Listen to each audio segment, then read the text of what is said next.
Ladies and gentlemen, welcome into Fantasy Football University, FFU, coming at you yet again in the off season, right before the NFL draft. I am Mr. Billacousas. I'm here with Mr. Tom Lang. Mr. Lang, I'm so excited to be here. What's up, man? I'm so excited. It is draft week and let's go Giants. And, commis- Two and, top 10 picks. Let's and go. commiserations to all Jets fans ahead of time. So we heard something very, very interesting in the news this past week, the whole Dexter Lawrence situation. Uh, I saw a lot of commentary from Giants fans online. I wonder if you differ from them. They are not so happy about the situation. Are they misguided? I think they're flawed by a name. Dexter Lawrence is a great run stop defender. He's one of the top guys in the league. Unfortunately, last year he only had a half a sack. And the defense was fairly decent on and off last year, except for, letting up 40 plus points per game a couple times. And 30 But points against the Broncos in the last yeah, half of the yeah. Well, fourth quarter. they held them in check until half of the fourth quarter. But yeah, I mean, I'll say this. I was very surprised. Actually, the funny thing about it, John Harbaugh basically was like, I'm going to sell it to the Bengals, who is a team that he used to see twice per year. Now he doesn't see them twice per year. He doesn't have to play it. Like he's just pulling all these strings, doing all these wonderful, fantastic things for all these Giants fans that most of them don't appreciate. And now the Ravens are just getting just smacked around because of all of it. Um, Basically. but you know what? To be honest, Dexter Lawrence was on a better defense than he's going to be on next year. Meaning the Giants compared to the Bengals. The guy wanted to get paid. He wanted to get paid 2 years early, which I have a massive problem with. Right. We've talked Um, about this 100 times. Yeah, I I mean, I know. get like you want to get paid, but like serve your contract or fight for an extension in your last year of your contract that's going to parlay into the following year. Like you can't come into a new regime like yes, same old it's the same Giants team that you've been on, but like this is a new regime that's coming in. Like you don't own the team. They'll own you. They'll move you if you're not going to fit their system. And Dexter Lawrence is all happy he's out of there. That's fine. He's a good guy. He's a Clemson guy, whatever. But let me say this. The Giants stole the 10th pick from the Cincinnati Bengals. The Cincinnati Bengals paid Dexter Lawrence not a lot of money, to be honest. I mean, it was 1 year, $28 million because they can't afford to pay anybody else. So Dexter Lawrence is going to be on a different team next year unless somebody over there is going to start chipping away their money and start, paying the other guys. The Bengals don't play defenders. Yeah, well, They don't pay defenders. here we go, right? Yeah. So, Dexter Lawrence is a sign for 1 year, and then he might be back with the Giants the following year. It was such a thing. People have such knee-jerk reactions to these things. And like you're a diehard Giants fan, I know. And it's such a wide array of reactions from Giants fans to this. It's such a wide array. You got some people who are like, this is ridiculous, sell the team, sell the team. And then some people are like, this is the greatest, smartest thing that ever happened or whatever. If you look at it, It's amazing to me that's how it is. if you look at it from a, statistical, but then also a money saving aspect, you're going to get two guys on rookie contracts, you know, top 10 guys on rookie contracts. I mean, yes, they make some good money, but they don't make the 28 plus $1 million that he was getting, that he was Right. trying to get. He only is making like $2 or $3 million more than he was actually in contract with the Giants. So he just wanted out of the Giants for some Right. reason because he just didn't like, how the system was. It wasn't a free for all anymore. And now they're actually in a winning culture. Like, Right. you know, it just is what it is. I mean, So that gives the Giants the number 5 pick and the number 10 pick, if I yep. right. So they were saying on ESPN, I think that this basically guarantees that they're going to get a wide receiver in the first round, the Giants, which means Uh, that yeah, I mean that, and if Jaromir Love's there, I think they're going to go from him. which that would be a waste. a complete waste. A couple weeks ago I was feeling the same way. But um, having said that, Scadaboo is coming off of this gruesome injury, um, Which and you it were wouldn't. confident about that he's not going to affect him this year. I don't think it's going to affect him. I honestly don't think it's going to affect him, but I think both of those guys can be 50-50 and serve a fantastic production. That it could be unbelievable production. Maybe, but I just don't think it serves the needs of what might otherwise be needed. And also to your point, Hey, guess who was in the building yesterday? right? Well, Basically getting a physical and all that stuff. The guy that was drafted by LSU in 2014, Mr. Odell Beckham Jr. right. Well, per our conversation last week, like one thing you were saying was he's not making it that far to 10. So if the Giants were to take him, they would have to take him at 5 Yeah. because the Titans, if they don't take him at 4, Washington is taking him at 7, right? Hmm. So there's no way they're getting him at 10. They would have to invest the number 5 pick in him, which right now is basically, from the stuff that I've seen, is basically like 50-50 between Carnell Tate and perhaps one of the major offensive linemen, the Samoan guy, or one of like a defender. So if you're going to go after Love after all this, after all the trades and after all, to me, it's like a waste of capital. You could do so much more to fill out your team. You have Scadaboo and Tracy.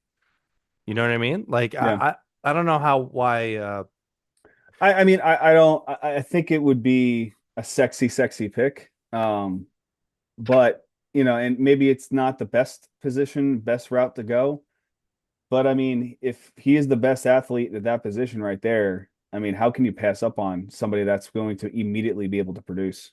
And not only that, but take a load off of, Scadaboo and Tracy. I mean, three solid running backs all together with Ricard back there. Whew, the Ricard pick. I keep forgetting the name of that. Ricard's the most jacked guy in the NFL, by the way. yeah, he's going to be fantastic for this team. We'll see what happens. All right, so money on the table. Who do the Giants pick at their 5 and their 10? Money on the table. Ultimately, who do you think they go with? I think they're going to go for a pass rusher. To be honest, so they're going to go for a defensive player with the 5 or the 10, Okay. depending on who goes first, and then they'll take a wide receiver or vice versa. I honestly think that it's going to go a skill player. So if Tate is there, they're taking Tate. But if he's not there somehow, then I don't know if they go You elsewhere. mean at 10? If Tate's available at 10, then they'll probably take him. But Yeah. yeah, he might not be. Interesting. Okay. If I had to make the prediction for the Jets, 100%, I don't think they're gonna. I'm so praying that they don't make this mistake, and I'm gonna make a stupid assumption that they're going to be logical and not take Ty Simpson They are with taking the Tom number. Simpson. I don't think they are with the number 2 pick. I think they're going to grab the Quarterback of defender. the future. And Geno Smith is going to massage him into Yeah, massage him. All right. he's going to Uh, massage him. I forget where he's from. They're going to take the defend. They're going to take one of the top 2 defenders. For I think Bailey's as the guy's name. Now, one thing I wanted to clarify about what I was saying about Concepcion. So Concepcion just happens to be my favorite guy among like the tier 1 wide receivers that could be drafted. Obviously, from a draft capital perspective, it's not like people need to draft him in the top 10 or whatever it is. So maybe the Jets get lucky and they're able to grab him in the second round at whatever point they have. But Concepcion just happens to be my favorite. It's not like, I recognize that Tyson and Tate are also super talented or whatever. But maybe it turns out that I end up being right. The Concepcion ends up being the best the NFL wide receiver. But Yeah. homerness aside, do you see any major surprises happening? Or do you think good old Mel Kiper is going to be accurate this year? Um, I mean, I don't think there's going to be any massive trades. I think everything already happened. Um, and honestly, like, we were talking about Brees Hall. I honestly thought he was going to Kansas City, but obviously Kansas City paid the big buck for Kenneth Walker, Mr. MVP over there, We'll get into that um, today. Yeah. who probably won't last the full season because Mahomes won't be there and, first couple Uh, games, and he's going to get wrecked. we'll see. We'll see about that. So we should catch everybody up for what we're doing in this show today. So this is pre-NFL draft, and this is the last show pre-NFL draft. And basically after this week, everything is going to be starting gearing towards next year, prepping for next year. We're going to do our draft reaction shows, and then slowly but surely we're going to start getting into previewing for 2026. I'm so excited. But for this last show today, we're going to get into very, very bold predictions, some bold predictions going on. Yep. Guys who you would not think that are going to be finishing very, very high. And so we'll leave it there. We'll get into that when we get into the conversation. Any other interesting thoughts you want to get into? Or you want to jump into this here? Well, just to the continue the saga of Variable and Diana Oh, Rossini. you know which I Um, love. I literally told you exactly what was going to happen. She got she left with this whole thing, and the media, and basically he's just not being Right. shunned or anything like that. Just moving on. He's going to the draft. It's Well, crazy. because I suppose from the professional standpoint, forget about ethics, but from the professional standpoint, she is the one more fault, right? Because that's more of the conflict of interest from her I perspective. mean, they're adults. They're both at fault. Um, Well, and that's also that, like, I would say this, if I was Roger Kraft, or I was there, and I was I want to know what he's telling her. That's the other thing. Like, for real, like, you're paying this guy millions of dollars to coach your organization, and like, if he's telling like inside secrets, like, who knows? Like, maybe. Yeah, but he might here's have said something like, I'd really like AJ Brown, and then she goes and runs with it, you know. Oh, and guess who's showing back up? I mean, he obviously knows AJ Brown because he drafted AJ Brown, but and he traded AJ Brown. He didn't want to trade AJ Brown. Well, By the way, they're gonna have a reunion. I want to take credit for something I Thanks, said. Diana Rossini. I want to take credit for something I said last week. Sponsored by So, Shake Shack. obviously we already said she resigned from the Athletic. And there's a lot of buzz around that situation, but she's currently denying the whole situation, by the way. Yeah, but So, she also couldn't prove, allegedly she couldn't prove anything to ESPN that there was other people there in text message or anything like that. So it's, right, we all know what happened. But the point is, I said she would deny it, and you were like saying, "What is she going to do? She's going to end up writing a book about how she took a walk in the moonlight yeah, she's platonically." going through, like, she's basically resigned, and now she's writing a book. She's writing a book about how she has this platonic relationship with Mike Vrabel. She's writing a book on how she was basically shunned away from the sport and everything Ugh. that she And loved. then they're That's gonna what it's going to be. and then they're gonna make this a gender war thing, and then the It's already cheating that's what defense that's I mean, people. that's what it is right now. It's all it is. If you look at it It's from her, because she's a woman if and you all this. but again, if you look at it from a female perspective, right? And I was talking to my wife about this. If you're looking at a female perspective, you know, a woman walked away from her job who was most likely going to get fired, right? Right, A man didn't walk away from his job. They're both right, denying it, and he's still performing. He's still doing his job. right. I can understand the hypocrisy there, but just to give a 2% defense of it, she is the one in the know of the media and the information world. He's just a coach, right? Yeah, but I mean, they're the ones that got caught. Like I said, there's other people that are in the mix. I mean, come on, But if you remove Adam the Schefter's marriage, definitely wearing some long hair some days. I know you said this last time. I think Schefter's hooking up with Andy Reid or something. I didn't Which say that. You said that. this whole thing, by the way, as I mentioned it last week, this whole story is the gift that keeps on giving. This is going to be the greatest story in this whole off season. We'll follow it to a T. We'll keep you guys abreast of the situation. Um, by the way, just on that note, it helps that it's characters like Mike Vrabel involved in this, and it's not just some throwaway, like just some random thing. I don't know. I love the situation. It's going to be the gift that keeps on giving this whole off season. You ready to jump into our, I guess what you want to call bold prediction, guys that we think they're just going to blow the ADP out the water, right? You Yeah, want to jump into this? let's do it. I mean, we'll start in running backs as we always do, or you Yeah, want to start, down the positional train.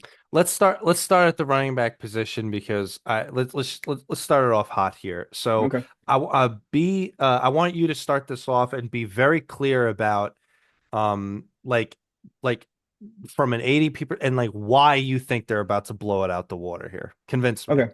Yeah, I mean, so basically my four players that I'm going to talk about today, I believe that they have the ability based on what their teams have done this offseason, plus also their athletic ability and what we know from them through college or through their previous NFL experience. Um, that they're going to fit they are barring any injuries going to finish in the top three this year, one, two, or three finishing, and they're not even, I mean, some of them are close to the top three. I would say, only one of them is close to the top three in ADP as of right now, but the rest of them, they are values, and I really do believe that these guys are going to produce and can win you a Super Bowl, in fantasy football next year. So the first guy I'm going to talk about is a guy that we talked about all offseason last year, going into his rookie year, Ashton Genty. Um, on the Las Vegas Raiders, he obviously, they're going into this year, you're getting Mendoza as a quarterback, but then also on top of that, you have Kirk Cousins. They upgraded the offensive line, and not only that, but he produced towards the end of the year, just letting him just do his thing. And they were games that they weren't going to win, but they just let him play, let him, and once they allowed him to be the man he wants to be, right, being the Michael Myers, he produced. My biggest stat is that he was the number four running back inside the red zone with the high number four highest reception percentage, with a 90% reception percentage, 44 sorry, was it 44 receptions? I think it was. Let me just pull this up real quick. Sorry. My apologies. Um, I have so many things to, by the way, as you bring that up, I just wanted to mention to sure. people, I have so many things to comment on this situation. I think Tommy, this is going to be one that Tommy and I have a disagreement about. So I'm going to push back hard So on Tommy after and he and this is after he and goes through again, this. this is on a bad team last year.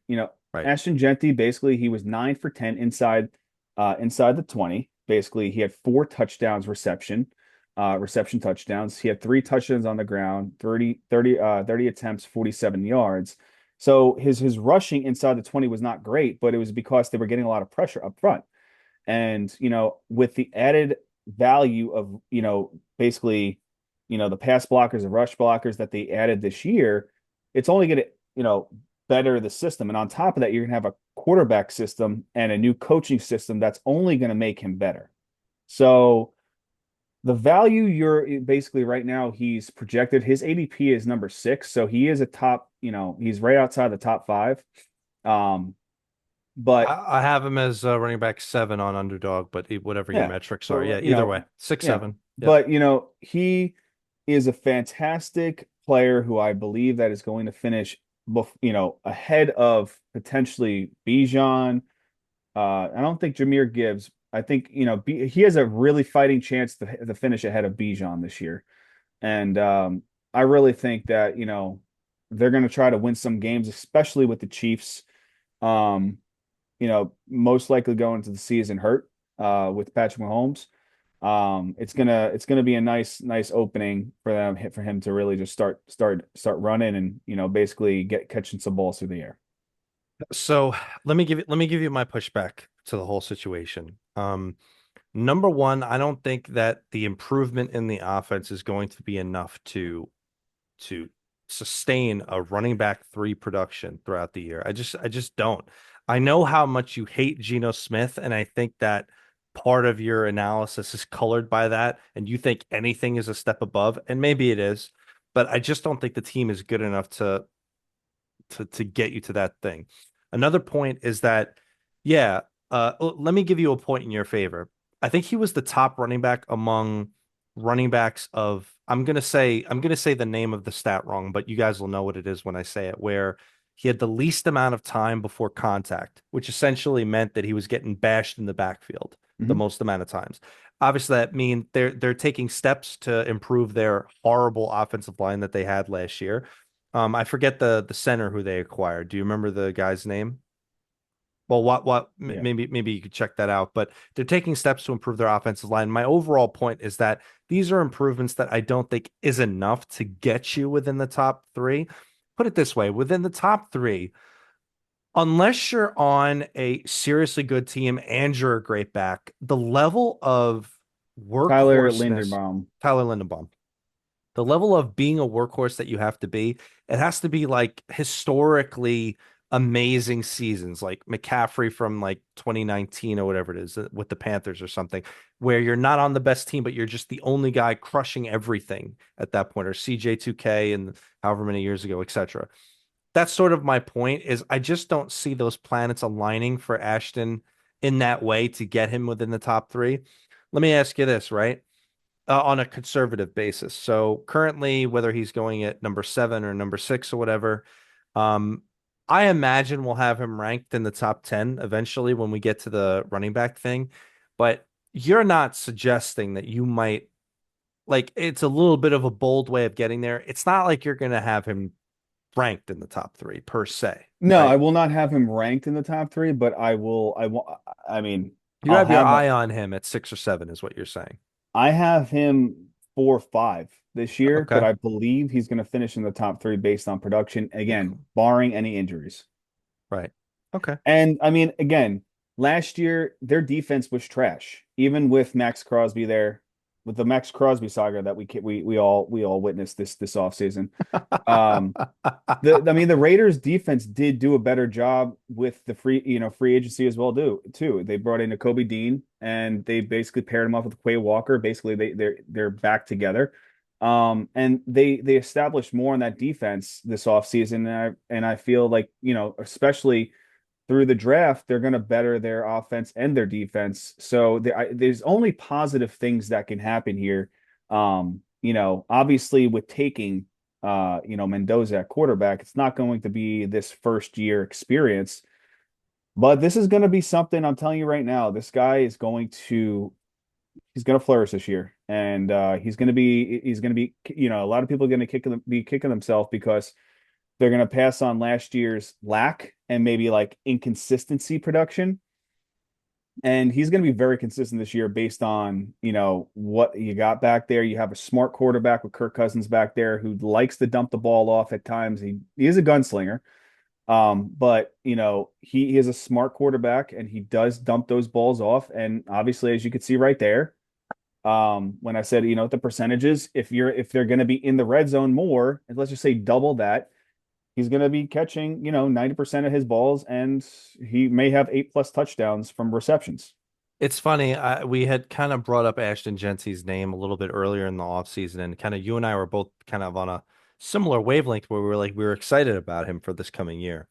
But I think my excitement has cooled off when I've started to see like what his ADP is. His ADP to me is way higher than I thought it would be earlier in the offseason. It's turned into be, I mean, when you're making that kind of an investment, your conviction has to be that strong.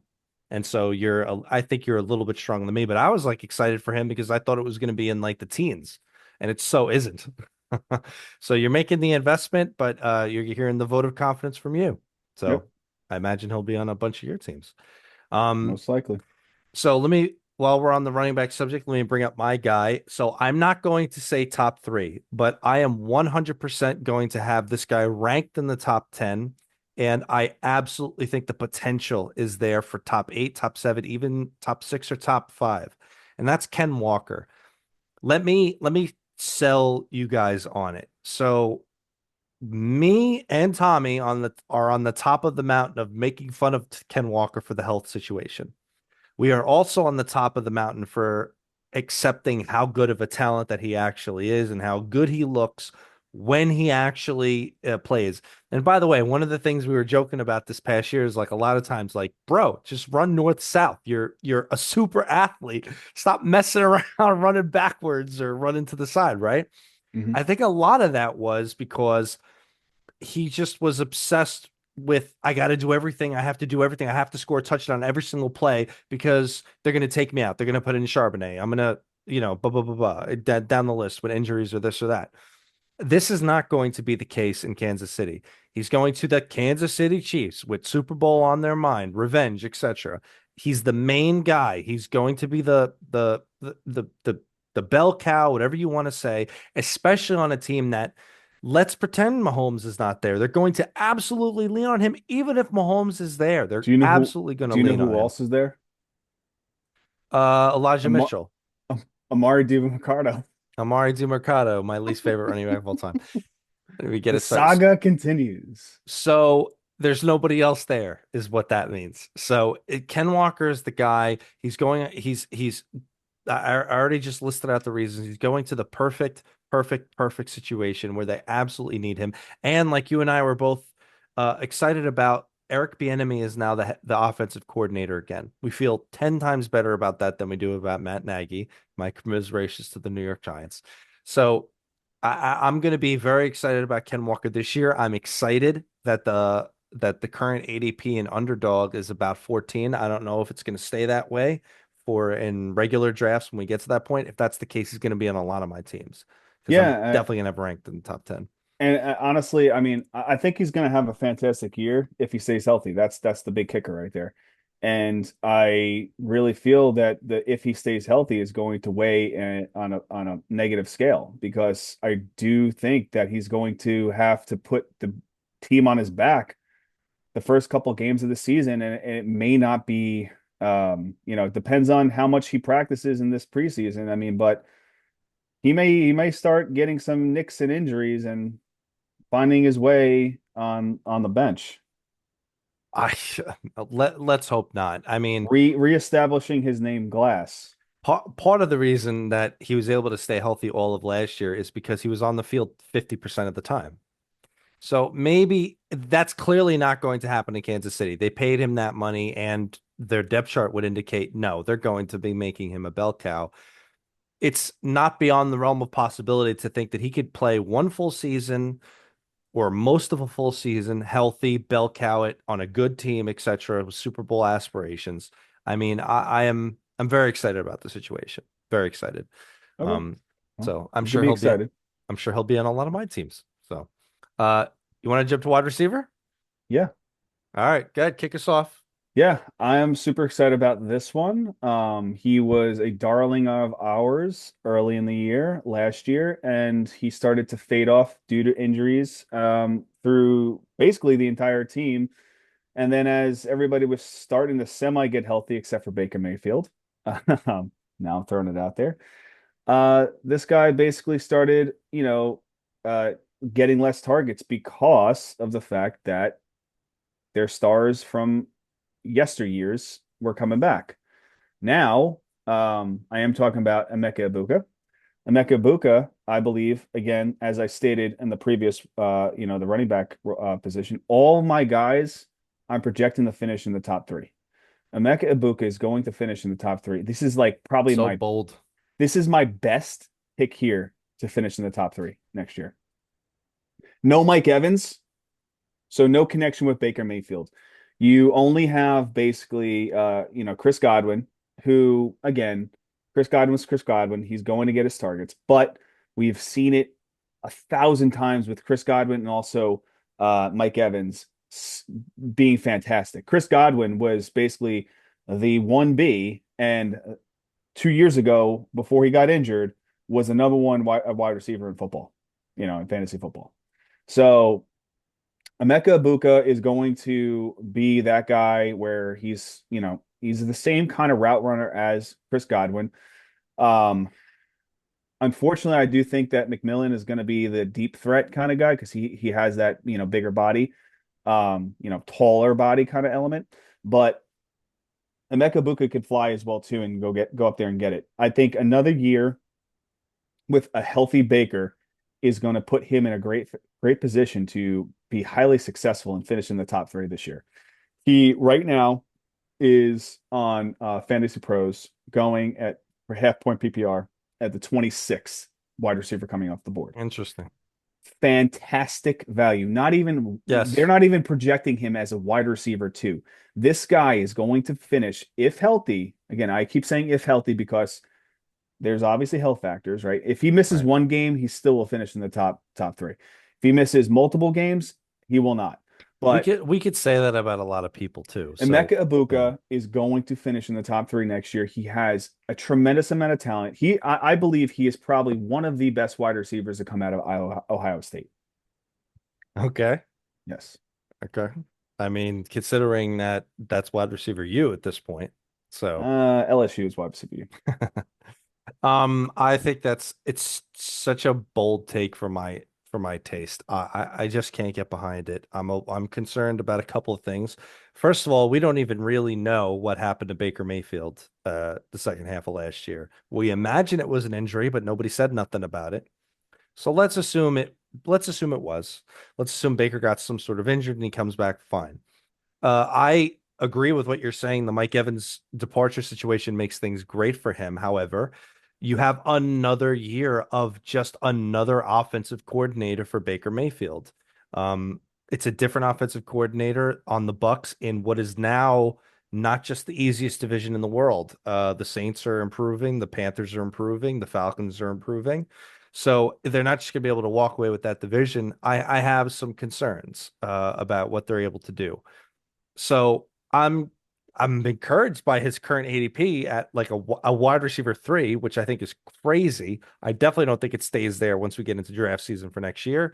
We'll see how high he goes, but I think wide receiver three is a little bit of a bridge too far, but we'll see. You know, we'll see. We'll see. We shall see. You're not always right. We shall see. Well, let me bring up my guy here, and there's not going to be any disagreement between you and me on how excited we are about And him. I I really feel this guy that you're about to talk about is so underappreciated right now in right now, ADP. yeah. So the guy who we're talking about is DJ Moore. DJ Moore. So the ADP that I was taking a look at, he wide receiver 33. What do you have? I have wide receiver 29, 29. Okay, so middle of let's the pack wide receiver three. middle of the pack wide receiver three. Let me tell you right now, I'm going to have him ranked significantly higher than that. I don't want to commit to saying top 10, but it'll definitely be in the top 15. I 100% The believe guy's this going to is, finish in the top eight. yeah, I could see a top 10 finish easily. I could see him hitting the top five easily. I 100% think that this is exactly akin to when Stephon Diggs went there that first year. I think it's almost exactly the same. I think it's the same level of talent. I think it's the same situation, the same level of need. So you've got I honestly think DJ Moore is a better talent than Stephon Diggs. that's debatable depending on what point in his career, but we could have that debate. I will say that here's some of the encouraging things. So obviously they've kicked out Sean McDermott, which you and I have both talked about we may or may not like. Either way, they have kept Joe Lombardi. He's now the head coach. So they have some consistency there, especially on the offensive side of the ball. There are no other weapons on that side of the ball other than when they now went out of their way to go bring in DJ Moore. He is the absolute main weapon. There's no reason to think this is not going to result in fantasy goodness. I mean, especially considering where his ADP is. It's unbelievable to me that people are that scared of the situation. You know what I think it is? I think they're just so turned off by maybe they think that DJ Moore doesn't have it still, and they're going to be wrong. I mean, there was just no Well, he commitment to him in proved he had Chicago. it. He proved he proved that he still had it, in that NFC Championship game or The whatever. divisional game. Yeah, Yeah. divisional game. Yeah, and leading up to it, it's just the problem in Chicago was they really didn't know what to do with him, considering they had all this other young talent, Loveland, Dunze, etc. So we're 100% behind it. It's just a question of how high he gets. But the thing is, like, if that's his current ADP, he wouldn't even have to finish that high ahead of ADP for him to be considered a value. So I would say, as of right now, even of us being as conservative as we could be, absolutely a gigantic value. Hmm. So he's going to be a darling of ours going into it, and I'm staking my claim right now. He's going to be he's going to be on almost every one of my teams. Yeah, Um, I got no counter there. I mean, I think he's going to be a fantastic player this year. He's underappreciated right now in fantasy value, ADP. And honestly, I don't see him going up. I see, maybe some rookies actually taking ahead of him. you're right. We haven't Un- even gotten to the draft yet. There's going to be and other names. it's gonna be wild to see him be where he is, and he's probably gonna be the best fantasy prospect outside of, Emeka Buka, going to the next year. Considering where he's currently going, Yeah. it's a fantasy And league this, winning guys, pick. is why you pass on some of these top wide receivers, so you get these guys That's later in right. the draft. And we talked about this mathematically. Hit your running backs early so you can grab these guys later. Yeah. Yeah. Yeah. Let's jump to tight end. I'm excited for you to convince me of this one. Well, you're gonna go first. You're gonna go Oh, you first. want me to go Yeah, first? you go first. I've been throwing mine out. Okay. So I want to color what I'm about to say by saying something that I know we're going to agree with. So we always start from a point of agreement. Um, it's going to be very hard for us to recommend any early round tight ends or quarterbacks. Really, like we've been talking about this all off season for the years that we've been doing this. We're so anti a 1Z position, and this year is like the next step of that, where it's going to be very hard for us to recommend any of these because there are late round tight ends and like tight ends lower on the ADP list that are just so good. For example, let me bring up the guy that I'm about to talk about, which is Jake Tonjes. So let me just paint the picture for everybody. When George Kittle, the games that George Kittle was out, I think it was something like 50%. 50% of the time that George Kittle was out, Jake Tonjes had a top five tight end finish. He was great in those games. Um, and by the way, at the tight end position, obviously you're going to have some volatility. Anybody who has that level of their ability to actually hit those numbers is somebody you need to look into. George Kittle is not going to be playing for the first couple games of the year, and I'm of the opinion that George Kittle might not even make it back until probably late in the season. And even if he is, he's not going to be himself. I think Jake Tonjes, because the reason that you can just get him where he's not even ranked, he's going as the tight end 900, 999. So, like, you don't even have to put in any investment. You got a starting tight end for the year, one that you know has done it before, super talented, super, the ability to get you lots of fantasy points. He'll Yeah. absolutely win you your league at that tight end position for the umpteen amount of weeks that it is before Kittle comes back. To me, it's a slam dunk. I'm going to be targeting him in every single league I have this year, especially because I'm not going to be committing early to a tight end. Hey, Um, but Kittle might be back sooner than you think. I mean, he was just down in beers at WrestleMania, uh, running around doing all that crazy stuff. right. Well, we Unless he know that, shows up week one. yeah, it's not like we've ever seen people doing things in the offseason and they don't get ready to play. Yeah, it's very hard for me to see him ready to go. So at the very least, I think you got a superstar tight end for 6 weeks, and then you can figure out the tight end position after that. Um, Points per game, if when Kittle's not there, Jake Ton just easily top 10 tight end, top five potential. Not even close. Now you're about to try to convince me of a guy that I would have to invest in a pick. So why don't you try to sell me on this? Oh, one second. Let me just talk about George Kittle real quick. Oh, okay. He's about to bring up some George Kittle information. You about to give me Uh, some updated dates? One second. Yeah, let's see how he does this. Just while he brings this up, I can't sing the praises of this guy enough, especially for what he did for us, even in our championship game. And we're going to be bringing this up a lot in the offseason that these later round tight end guys are perfectly serviceable for your team, that you don't need to invest and lose out on depth at wide receiver, the running back position. So George Kittle, get this. George Kittle is back on track. He's not back on track. He's on track for a potential week one return.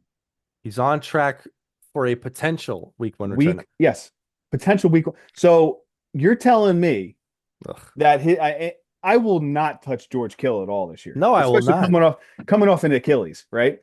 But I don't even know if I would, I mean, maybe like week one, week two, week three, I would play, mess around with Tonjes, but I just don't feel like he's a league winner. Like I feel like he's going to be, somebody could just grab off the waiver wire. There's no draft capital right there.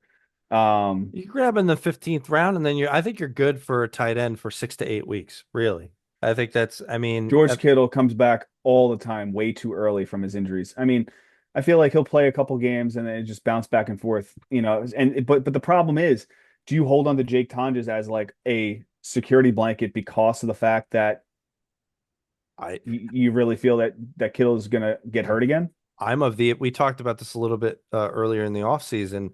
If he comes back and George Kittle's on the pup list, which means you're missing a minimum of 4 games, I don't know how you draft George Kittle. You're gonna have a pup list tight end on your team unless you have an IR slot. How could you possibly have him on your team? It's a waste for 4 weeks, a backup tight end. Yeah, I Yeah, mean like it's true. I mean, a lot of us did draft Joe Mixon in the ninth, 10th round. all right. Well, thankfully we had an IR slot. Otherwise, it would have been bad. My point to you is that I would feel bad about any Kittle coming back news, even if they didn't put the word potential in there. Because even if they said, "Oh yeah, he's coming back on track to play week one," on track to play week one, I don't. First of all, I don't even believe that. And second of all, they're like, on track with the potential to play in week one. He's not. The point is he's not. He had a horrific injury in the middle to the end of last year. It's just not going to happen. I'm telling you all right now. I'm putting my flag in the sand. All right, So well, we'll see. so why don't you convince me about why I should invest in an earlier tight end? Go ahead. See, here's the thing. I don't even know if I want to invest in this guy because of because I don't even know if I'm going to have to invest in this guy because people are going to overdraft him, but for a good reason. I don't think he's ever going to fall to his ADP. Tyler Warren was one of the best tight ends in football last year until Daniel Jones got hurt. He was top five, finishing, top 3 weeks, if not sometimes better. But the touchdowns were not there early in the season. The biggest thing was, he's gonna have more chemistry with Daniel Jones this year. Daniel Jones got paid again. Um, and not only that, but you don't have Pittman is not there anymore. That's So you right. have a missing link at wide receiver. He's going to open up a door for Tyler Warren to basically bite he's going to earn that succession right there.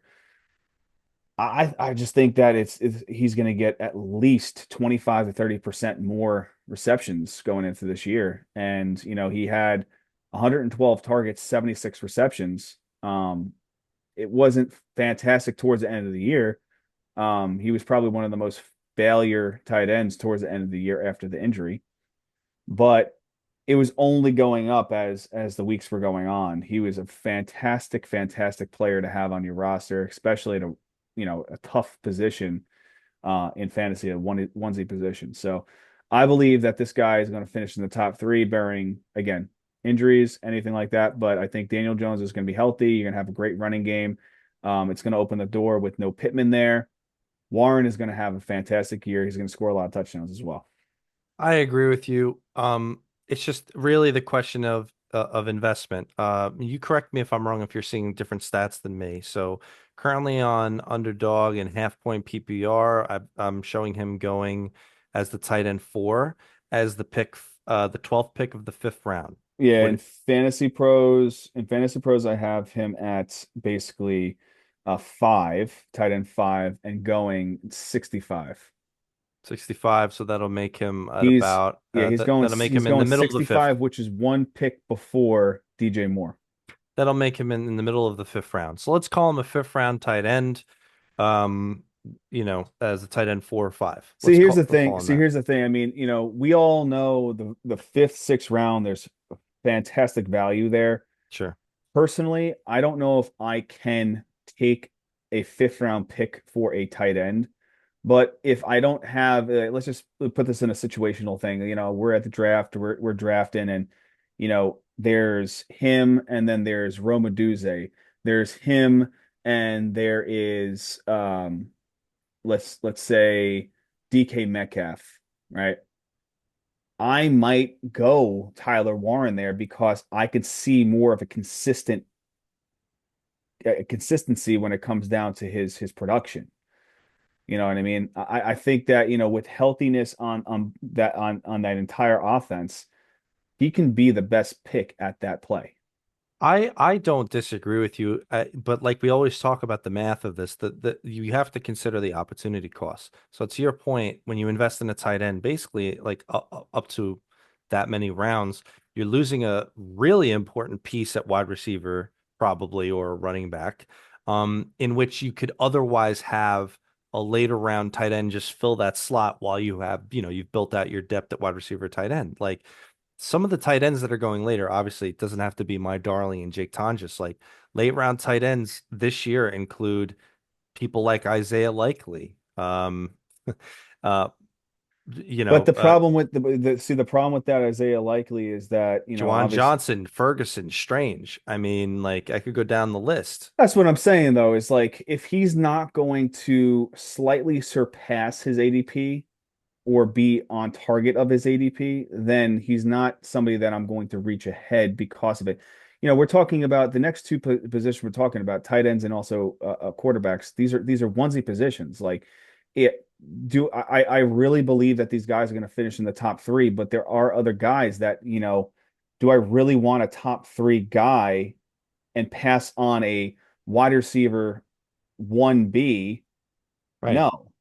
I right. don't want to do that. So I have to, or even a running back RB2. Like I'd rather have an RB2 that's going to be more consistent week in, week out and get more touches than this guy. But I just believe that he's going to finish in the top three based on his production last year, based on the situation that, he's falling into this year and having a healthy quarterback through the year and, receiving, if not more than 20, plus percent more receptions. It's just going to show. And he only had 4 touchdowns last year through the air. So that's a lot of that was basically because Jonathan Taylor was just hoarding touchdowns left and right. And not only that, but Daniel Jones was running the ball a lot too. So I think that Daniel Jones is also going to take a step back a little bit from running the ball. I think that coaching system is going to make sure that he doesn't do that as much. More Um, quarterback sneaks for Ty Warren, I guess, quote unquote. I could guess be, we want which he did that a lot last year, actually. yeah. And when you have those kind of different formulas, you're going to see more touchdowns. So I think that, it's going to be a positive thing for him, with the new system and with the new positional players that are there. Yeah, I imagine I imagine I'll have him ranked as tight end three. After the big two. But the thing is, it's like, all right, great. If you were to make an investment, let's say in the first 5 rounds into a tight end, we talked about it. Like the gap would have to be significant. The gap would have to be significant for you to lose that opportunity cost. And I worry that the gap is not going to be as significant. But we'll take a look at that in the offseason, the math of it. But my trepidation notwithstanding, he's super talented, and I agree with that. There's no disagreement there. I do think he finishes his top three for sure. Um, Ready to jump to quarterback? Let's do it. All right, why don't you take it away here? All right. So I'm going to finish off with my top three finisher this year. It's Jackson Dart. Jackson Dart didn't play a full year last year, but he still finished in the top 13, right outside the top 12. Um, let's look at basically his inside the 20 red zone stats. He basically had eight. Those are your favorite stats. Yeah, I mean, but you know what? When a team is going to get you there, um, which they're going to get him there next year, he's going to get that team in that red zone. They're going to score some points. He had 18 completions, 42 attempts. It was a low percentage, but he had 0 interceptions, 8 touchdowns. On the ground, he had 8 touchdowns. So he's going to run the ball. He was 50-50 right there. And he doesn't make mistakes inside the 20. He'll take the sack rather than throw to interception.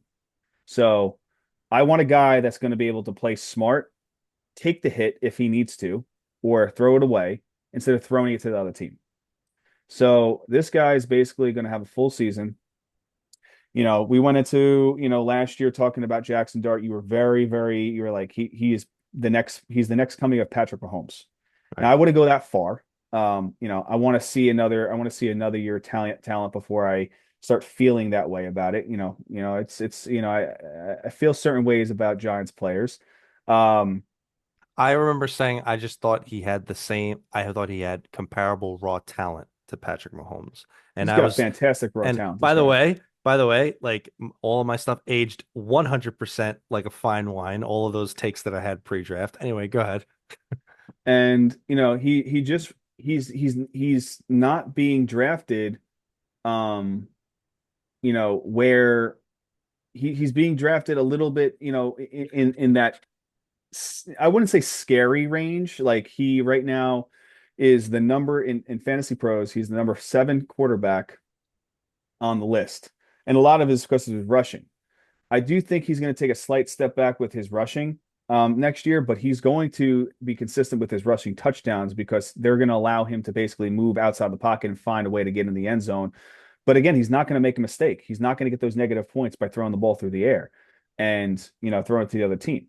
So, I think he is a value for where he's being drafted. Yes, he's the 7th right now in ADP for quarterback, but he's going to finish ahead of Jalen Hurts. He's going to finish ahead of Jaden Daniels. He's going to finish ahead of Drake May. I think Drake May is going to have a little bit of a setback next year. He's going to finish ahead of We Lamar both think Jackson. that. Yeah. So, I've got him in I think it's going to be, Josh Allen, Joe Burrow is going to have to throw for 150 touchdowns, and then you got Jackson Dart. It's very bold prediction. Let's be clear on some of the numbers here. So I'm checking on Draft Sharks. It looks like they've got him with for best ball. They've currently got him as the quarterback 9 going right now in the eighth round, the fifth pick of the eighth round. So usually now that would be before you and I are cut off usually for later round quarterbacks, which would be the 10th round or later. Usually that's Yep. where we've gotten to. So this would And be a bit more of an but I investment. will say majority of our leagues do not like taking quarterbacks Fine. early. So, it does fit our model when it comes down to our draft capability because we want to get we have to fight with some of the guys we're going against and not take, sometimes in our drafts, basically Josh Allen goes in the third, fourth round. It's just depending on the situation. The quarterback run doesn't start till later because we're taking those skilled players. But in a normal draft, I'll say in the average draft, he will kind of fall maybe in the sixth, seventh round. And if he's at the seventh round, I'm taking him. I'm going to take him there because he's And going, that's ahead of ADP. Yeah. and it's slightly ahead of ADP. But I will take him in that seventh round because at that point, I already have everything established and I have a backup to my running back or my wide receiver. I have that there, and there's going to be a lot more talent behind that.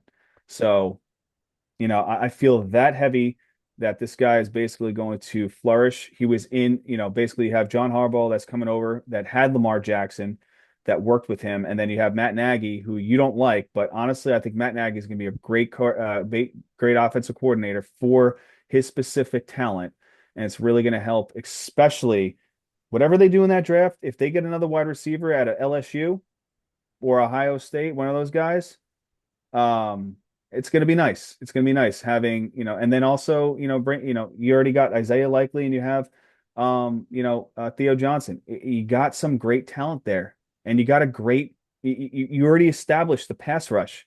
You got Ricard back there. You got some good offensive linemen that are coming back, and you also, you brought in some offensive linemen. Um, it's gonna be a really good year for him, and you'll be kicking yourself if you don't take him. Well, I do think he's got a lot of potential, and I think that the opportunity is there. It's just a question of what you're willing to invest. And I'm not going to fault you if you're putting your flag in the sand and saying, "Hey, this is what I think. I'll take the jump. I'll take him a little bit at ADP just to make sure that I have him." Just to be clear, like the stake that the claim that you're making. Let me throw out some names of guys that you're suggesting he's going to finish over. Like we said, that would be include Lamar Jackson, Jaden Daniels, Hurts, May, Dak Prescott, Caleb Williams. Well, Dak Prescott's on the red light year, so Okay. But Justin Herbert himself, who, we think is in line for some serious, bounce back after his horrible offensive line year this yeah. past year. No, I So, think he's going to have a nice bounce back as well, and I think Justin Herbert is going to have a nice year. Same situation, obviously, with the Raiders wanting to win games. Obviously, I think the Chargers are going to take advantage of the injury situation to the Kansas City Chiefs, but I think Jackson Dart is gonna perform better, and he just has better raw talent than all those guys. Okay. Well, if you think he's finishing top three, I expect to see him on a lot of your teams this coming year. And you And said that for every single player I just talked about. well, that's what I'm saying, man, because he's just some Except for real Tyler value. Warren. Tyler Warren might be the only guy that I might not be Oh, able to maybe get. not. Maybe not. All right, let me talk about a guy here, but let me just we were kind of talking off air. Now, here's a guy. Let me just set the table a little bit, just to talk about things that we were bringing up in the offseason. So similar to tight end, but really, in my opinion, even more so, this it's not necessary to be investing in early round quarterbacks. I got it. Josh Allen's nice. It's really awesome to have. It's fun to have. But like you don't need it. You don't need it. The gap is not enough for you to lose that many rounds and opportunity costs and other running backs and wide receivers that you could have had. Case in point, there are so many quarterbacks now that you could get way in a standard 12 team league that like are more than serviceable on top of the fact of you have the opportunity to stream. You don't feel connected that you absolutely have to put the same guy in there. You could rock and roll with guys who have a good set of games coming up the next couple of games. And so just to name that, just before I start bringing up the guy I wanted to mention, here's a list of some guys who are outside of the top 12 who are all in this like, hey, perfectly serviceable, awesome quarterback that you could throw in there. And the gap is not that different from Josh Allen, for example, Stafford, Tyler Shook, Brock Purdy, Kyler, I mean, even Jared Goff in certain games, obviously. Like, you don't need to overly invest in that. So I bring this up because the guy I want to talk about, like we were mentioning before, is we alluded to a little bit, is Baker Mayfield. So Baker Mayfield is going basically as an afterthought. No longer is he, I think what he was going last year was like the quarterback six or something.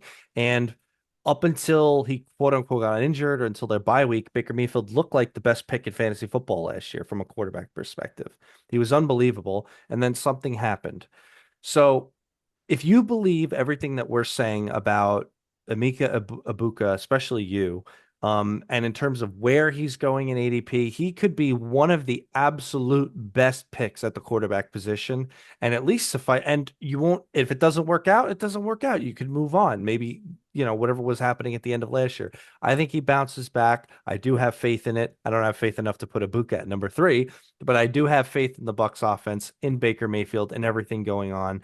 I really do. So he would be my pick. If I had to have a bold prediction about where he finishes, 100%, I'm going to have him. I'm going to have him ranked in the top 10. I absolutely could see a top five finish from that. Now, this would be 6 point touchdown leagues. 4 point obviously is more geared towards running quarterbacks, although he tends to run a little bit himself. So I'm Mhm. feeling very good about Baker Mayfield. It's crazy. I mean, right now, Fantasy Pros has him as the 21st quarterback coming off the board. Yep. And last year he was the fifth. So Right. massive, massive setback. And I really hope they're not taking those numbers and just saying, oh, because Mike Evans is not there anymore. That's why we're gonna dump him down another 16 picks. I think it's partially because of how the second half of the season, he just wasn't good. well, yeah, he was also injured. And I know you say like there was really not much disclosed. He definitely was injured. He did say that he had some sort of injuries going on. He was banged up. And there also was some sort of sense of frustration. Now you got to like let that go, especially being a quarterback and running a team. Like he was very frustrated. He was basically getting shook by the media. So I think honestly, I agree with you. I think that he's going to have a top five finish. He'll finish in where he was drafted, last year. And he will be a really good asset to that team because there's a lot of good talent surrounded him there.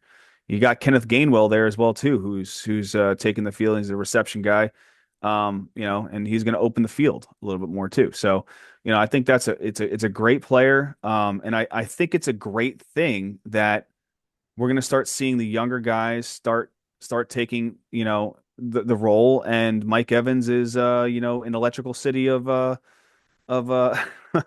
San Francisco.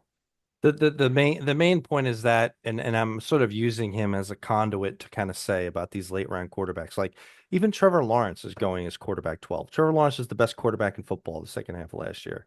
So I mean, you don't need to make such a crazy investment into any of these earlier guys. You're going to be perfectly fine if you wait on it. I'm No, not it's going to. crazy. Matthew Stafford's going to number 15. Right, Matt Stafford, MVP Matt Stafford. But again, maybe it's just like, and they're running it back one more year. Devontae and Matt Stafford. This is their last hurrah with this. Yep. So, also even Justin Herbert, he's going as like the quarterback 10. 100% way to me, it's a way better investment for your buck than it is going for Lamar Jackson in the what's probably like the third or fourth round. So I can't harp on that point enough. I'm gonna be we're gonna when we set up our tiers and we talk about the guys, Tommy, we're gonna be making it really clear guys that we like are targeting. So we'll probably all have the same darlings. Yep. Although I know you love Jackson Dart. Um, so there we go. That's the four major position groups. Got some guys we got some bold predictions about. We're very, very excited for next year. We'll see how the draft impacts these things. Any other thoughts you wanted to mention ahead of the draft? No, just Giants keep doing what you're doing. And we appreciate as Giants fans what you are doing. Because we are ready for next year. And just a little insight. I don't know if I didn't tell Billy this. But next week we're gonna have a special guest involved in the show. Um, it's a female. She reached out to me on Instagram, and her name is Diana Rossini. I'm just kidding. I was wondering where he was going with that. Uh, that'd be funny though. It's a female. She reached Coming, out to me co on Instagram. She coming, also co she also came in from the kitchen and said, "Hi, honey," and then it's crazy. That's crazy. Oh man, that's gonna be the joke that keeps on giving this all season. Oh my Yeah, gosh. Oh, She shakes that shack. yeah. Well, we thank you very much for being with us, guys. For any of you guys that are about to watch the draft, good luck. Try not to just trash every single thing about your team the second that they make a pick or And not. and remember, Raiders, if you don't trade this pick, which I assume you're not trading this pick, when it goes da-na-na-na, na-na-na-na-na, the draft Right. is started, right? Da-na-na-na, na-na-na-na, the pick is in, right? Yeah. Just like Right. that. Boom, boom. And Right. then let the Take the Jets go pick. on the clock. Right, and watch the Jets screw it up. But like the one thing I wanted to mention is that we say it all the time. Like I think the draft to some degree is overemphasized from a predictive standpoint. Like you find gems in different parts of the draft. You find guys that might have been, devalued for whatever reason or overvalued for whatever reason. For some reason, a guy undervalued is Cam Scatterbo. That's right. So we'll see how it goes. And I'm sure my Jets won't screw it up. Closing thoughts, Mr. Lang? Yeah, we truly appreciate everybody that takes the time, especially you, Miss Diana Rossini, to watch our video. So if you could please like, share, and subscribe, that'd be great. Yes. Thank you very much, everybody.